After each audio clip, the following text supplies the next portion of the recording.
Hello दोस्तों, हाजिर हूँ मैं आप लोगों के लिए इस सीरीज के सेकंड एपिसोड की रिव्यू कमेंट्री की तरफ। वीडियो पसंद आए तो वीडियो को लाइक और चैनल को भी याद से सब्सक्राइब कर देना। एपिसोड की शुरुआत में लुइस ज़ेन को एक न्यू फिल्म प्रोडक्शन के लिए ले आया था और यहाँ आकर उसे बताता है कि मैं तो तुम्हें बताना भूल ही गया, इस फिल्म की फीमेल लीड चेन चिंग है और मेल लीड कॉन्ग जिन यानी कि तुम्हारा एक्स बॉयफ्रेंड। इस बात पर ज़ेन बहुत ज्यादा गुस्सा हो गई और उसका गिरबान पकड़ते हुए कहती है कि तुम मेरे साथ मजाक कर रहे हो क्या? उस लड़की ने मुझसे मेरा बॉयफ्रेंड छीना और वो स्कमबैग भी यहाँ पर रोल कर रहा है, ऊपर से तुमने मुझे भी यहीं पे रोल दिलाना था। लुई उसे काम डाउन करते हुए कहता है कि अच्छा गुस्सा थूक दो, वैसे भी पर्सनल लाइफ प्रोफेशनल लाइफ से डिफरेंट होती है। दूसरी तरफ शनी फन भी उसके पीछे इस होटल पहुँच आया था क्योंकि वो हर हाल में उसकी हेल्प करना चाहता है। रूम में जाने से पहले ज़ेन की मुलाकात उस लड़की चेन चिंग और अपने एक्स बॉयफ्रेंड कॉन्ग जिन से हुई जो कि इसे डाउन फील करवाना चाह रहे थे, पर ये भी किसी से कम नहीं थी। उन दोनों को खरी खरी सुनाकर वहाँ से चली गई। फिर जब वो रूम में आई तो उसने देखा कि यहाँ पर सब कुछ टूटा फूटा हुआ है। उसे लुई पर काफी ज्यादा गुस्सा आ रहा था। शनी फन को भी असिस्टेंट के थ्रू पता चल गया था कि ज़ेन को किस तरह का रूम दिया गया है। जहाँ ये लुई को अभी बुरा भला कह ही रही थी, वही पीछे से स्टाफ मेंबर आया जिसने ज़ेन को एक वीआईपी रूम में शिफ्ट कर दिया था और बताया कि आपको इसके लिए पे करने की कोई जरूरत नहीं, असल में वो वाला रूम खराब था इसलिए होटल ने आपके लिए दूसरा रूम अरेंज कर दिया। इस बात पर ज़ेन बहुत ही ज्यादा खुश हो गई थी, जबकि दूसरी तरफ शनी फन वे सोच रहा था कि वो ज़ेन को बताए बगैर किस तरह उसकी हेल्प कर सकता है, क्योंकि जब चेंग चिंग और कॉन्ग जिन ज़ेन को बुली कर रहे थे तब भी शनी फन ने देख लिया था और ये नहीं चाहता कि वो दोबारा कभी इसे बुली कर सके। अगली सुबह ज़ेन अपने हाथ से बनाए हुए प्रोडक्ट सेल कर रही होती है और शनी फन उसे दूर से देख रहा था। यहाँ चेंग चिंग ने दोबारा से उसे बुली करना शुरू कर दिया। चाहे ज़ेन खुलकर उसे कुछ नहीं कह सकती, पर वो इतनी भी भोली नहीं कि आसानी से उसके हाथों बुली होती रहे। यहाँ असिस्टेंट ने शनी फन को बताया कि चेंग चिंग के अंकल इस फिल्म के प्रोडक्शन में इन्वेस्टमेंट कर रहे हैं, इसलिए ही वो हर वक्त ज़ेन को बुली करती रहती है। जैसे ही ज़ेन की नजर इन पर पड़ी तो ये दोनों वहाँ से भाग निकले, पर ज़ेन को उसकी गाड़ी देखकर शक पड़ गया था कि ये तो शनी फन की गाड़ी लग रही है। खैर यहाँ उसे एक लड़का स्किन केयर प्रोडक्ट्स देता है कि ये आपके लिए हमारी टीम की तरफ से, पर उसे यकीन ही नहीं आता कि मैं तो टीम की तरफ से भी ये अफोर्ड नहीं कर सकती। आफ्टर दैट वो फोन पर लुई से पूछ रही थी कि क्या वो स्किन केयर प्रोडक्ट्स तुमने मेरे लिए बाय किए, और वो कहता है कि मैं गरीब सा बंदा भला इतने महंगे स्किन केयर प्रोडक्ट्स कैसे अफोर्ड कर सकता हूँ। यहाँ दोनों को एक साथ ही शनी फन का ख्याल आया और दूसरी तरफ से शनी फन ने अपने रूम का दरवाजा खोल दिया था। ज़ेन ने जैसे ही उसे देखा तो वो हैरान हो गई, जल्दी से अपने रूम में भाग गई और सोच रही थी कि ये लड़का मुझे ढूंढते ढूंढते यहाँ तक पहुँच आया। नेक्स्ट सीन में लुई भी यहाँ पर आ गया था। दोनों आपस में डिस्कस कर रहे थे कि आखिर इस लड़के के साथ क्या किया जाए। ज़ेन ने अपना सामान भी पैक कर लिया कि इसका मतलब तो ये हुआ कि ये रूम भी मुझे उसकी तरफ से दिया गया है। आखिरकार उसने डिसाइड कर लिया था कि मैं सीधा सीधा जाकर शनी फन से बात करूंगी और फिर उसके रूम में जाकर उसे समझा रही थी कि देखो, अगर तुम्हें मुझ पर क्रश व्रश भी है तो मैं आपको क्लियर कर देती हूँ कि हम दोनों एक दूसरे के लिए नहीं बने, हमारी दुनिया एक दूसरे से बिल्कुल अलग है, इसलिए बेहतर होगा कि आप मेरे बारे में सोचना छोड़ दो। शनी फन उसे इमोशनल होकर बताने लगा कि ऐसी कोई बात नहीं, तुम्हें शायद याद ना हो लेकिन तुमने एक बार मेरी हेल्प की थी और मैं बस उसका बदला चुकाना चाहता हूँ, पर मैं नहीं जानता कि तुम हर बार मुझे रिजेक्ट क्यों कर देती हो। उसकी ये बात सुनकर ज़ेन भी थोड़ी इमोशनल हो गई थी और नेक्स्ट सीन में वो लुई के साथ डिस्कस कर रही होती है कि हमने खामखा ही उसे बुरा इंसान समझा, अब वो अमीर है तो इसका मतलब ये बिल्कुल भी नहीं कि वो कोई धोखेबाज या घटिया इंसान होगा।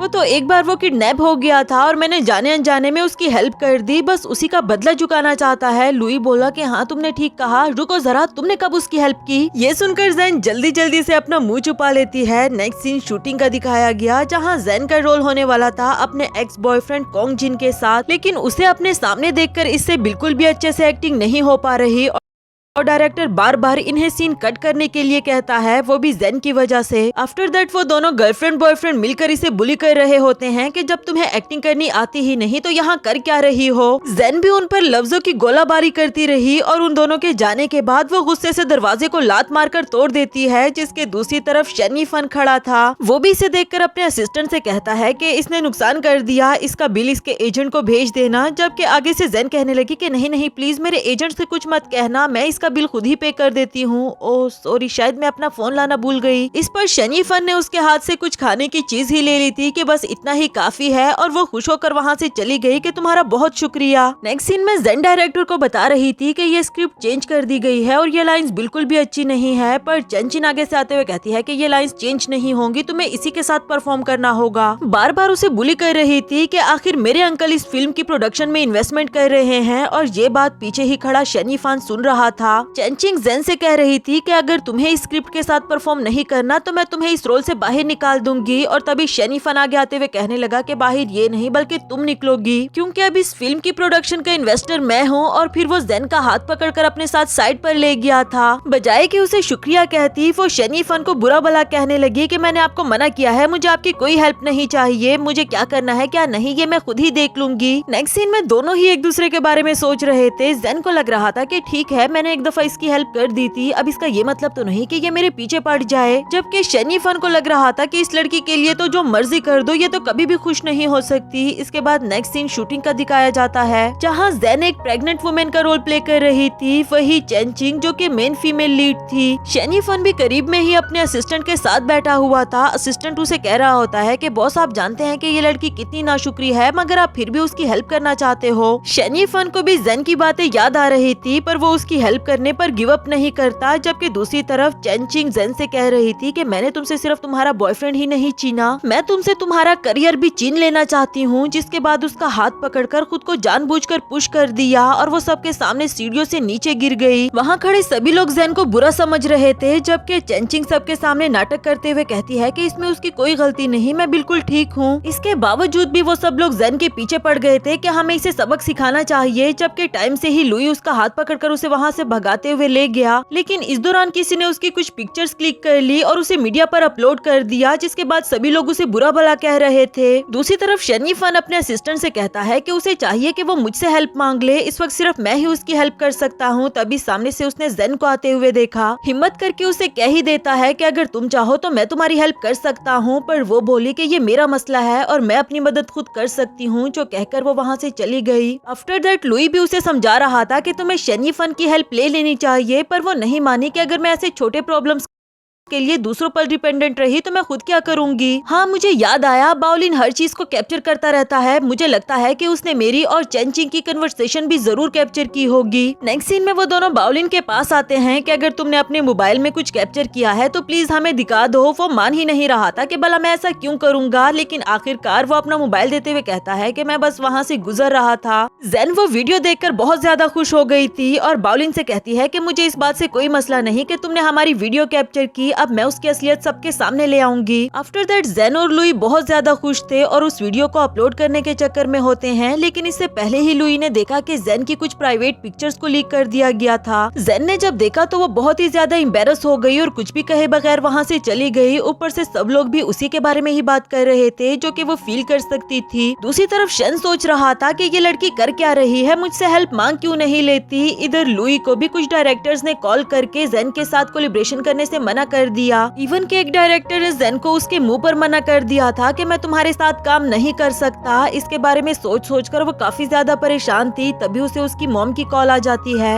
उनसे बात करते हुए जेन ने सुन लिया कि डैड किसी को एक्सप्लेनेशन दे रहे हैं कि मेरी बेटी ने ऐसा कुछ भी नहीं किया। अब वो जल्दी से बहाना लगाकर कॉल काट देती है। यहाँ शनी फन उसके इंतजार में था कि कब वो मेरे पास आए और मुझसे हेल्प मांगे। इवन के गाड़ी में भी जाते हुए वो अपने बचपन के बारे में सोच रहा था, जहाँ वो पिक्चर लेने के लिए मना कर रहा था, पर जेन बोली कि अगर तुम पिक्चर नहीं खिंचवाओगे तो फिर मैं तुम्हारे साथ दोस्ती खत्म कर दूंगी। जेन भी अकेले में चलते हुए उन सब बातों को सोच कर बहुत ही ज्यादा अपसेट थी और अचानक से भागना शुरू कर देती है। भागते भागते जब वो बहुत ज्यादा थक चुकी, तभी सामने से गाड़ी में शनी फन पहुंच आया था, जो इसे देखकर जल्दी से इसके पास आता है और ये भी उसके हाथों में बेहोश हो गई। तो शनी फन उसे उठाते हुए अपने घर ले आया। नेक्स्ट सीन अगली सुबह का दिखाया जाता है। जब जेन को होश आया, वो अपने रूम से बाहर आती है और अब उसने ठान ली थी कि वो शनि फन से हेल्प ले लेगी। आखिरकार हिम्मत करके कह डाला, पर वो कहती है कि अगर तुम मेरी हेल्प करोगे तो बदले में मैं भी तुम्हें कोई फेवर दूंगी। मैं चाहती हूँ कि मैं बहुत ज्यादा फेमस हो जाऊँ, मेरा मतलब कि चैनचिंग और कोंगजिन से ज्यादा फेमस हो जाऊँ, बाकी मुझे इतना भी कोई शौक नहीं। शनि फन बोला कि भला तुम मेरी क्या हेल्प कर सकती हो, जिस पर जेन सोच में पड़ गई थी और कहने लगी कि मेरे पास पैसे तो नहीं है, हाँ लेकिन मैं स्नैक्स बनाना जानती हूँ जो सेहत के लिए बहुत अच्छे हैं, और अगर आप चाहो तो मैं पूरे 1 साल तक रोज रोज आपको बनाकर दे सकती हूँ। ये सुनकर शनि फन बोला कि 1 साल। जेन कहने लगी कि अगर 1 साल कम है तो 3 साल भी, इवन के 5 साल भी कर सकती हूँ, और अगर आप कहो तो 10 साल तक भी। शनि फन इतने सालों का सुनकर इमोशनल हो गया और कहने लगा कि अच्छा बस कर जाओ, मैं तुम्हारे साथ कोलिब्रेशन करने के लिए तैयार हूँ। जो सुनकर जेन बहुत ज्यादा खुश हो गई थी। नेक्स्ट सीन में शनि फन ने अपनी पूरी एफर्ट स्टार्ट कर दी थी जेन को फेमस करने की। अपने स्टाफ मेंबर्स को बता रहा था कि किसको क्या करना है, जो देखकर लुई और जेन तो बहुत ही ज्यादा इम्प्रेस हो गए। उसने जेन के लिए एक मीडिया कॉन्फ्रेंस रखवा दी थी। उसे स्पीच पकड़ा देता है कि तुम्हें क्या बोलना है, और उसके कान में ईयरबड भी लगा दिया। जेन के लिए ये सब कुछ फर्स्ट टाइम था। पहले तो वो बहुत ज्यादा नर्वस होती है, लेकिन फिर धीरे धीरे करके वो इसे मैनेज करने लगी। कॉन्फ्रेंस के दौरान जेन से उन प्राइवेट पिक्चर्स के बारे में सवाल किया गया, जिसे सुनकर वो बहुत ज्यादा नर्वस हो गई थी। और इधर शनि फन उसे कहता है कि सबके सामने बाव करके उनसे माफी मांग लो, लेकिन जेन ऐसा बिल्कुल भी नहीं करना चाहती। उसने कान से एयरबड बाहर निकाल लिया था और सबसे कहने लगी कि भला इसमें क्या बुरा है, अगर मैंने ऐसी पिक्चर्स बनवा ली थी, वो भी अपने बॉयफ्रेंड के साथ। लड़की को बुरा कैसे कहा जाए अगर उसे खुद भी इस बात का अंदाजा ना हो कि उसका बॉयफ्रेंड धोखेबाज निकलेगा।